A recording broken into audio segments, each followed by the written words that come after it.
Ayan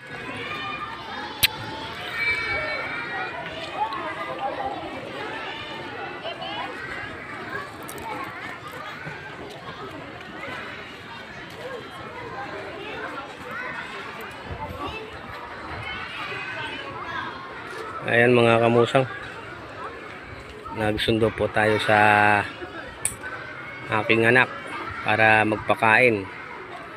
Nakaswerte po tayo mga kamusang dahil pinagpala po tayo. May nakita po tayong buto ng langka. Kahit nga saan pala tayo ay napakitaan po tayo ng swerte. Ayan po, ipapakita ko lang, magtatago lang tayo. Yan mga kamusang, oh.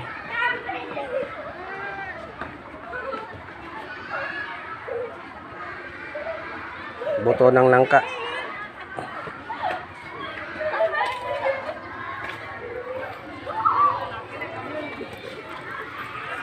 Hindi po natin na kuha sa bunga niya mismo, pero nakita po natin kasi marami ditong langka. Ayun langka, oh.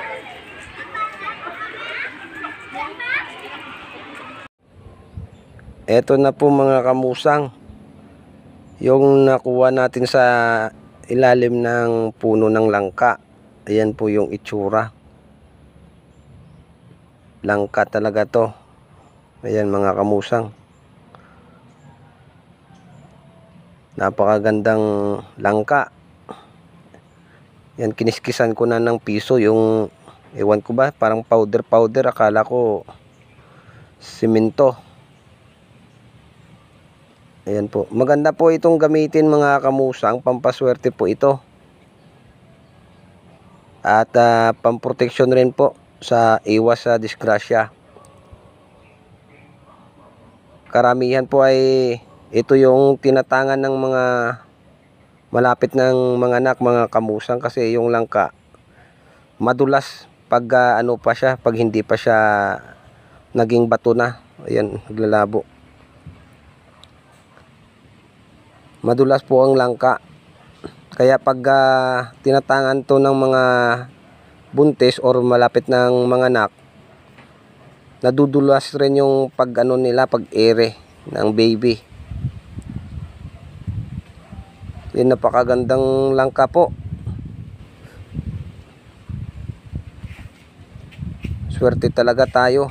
Kahit saan po tayo magpunta, pinapakitaan po talaga ng ano, ng swerte ng mga mutya. Salamat sa aking mga kaibigan na tayo ay tinutulungan sa mga mutya na kasamahan nila.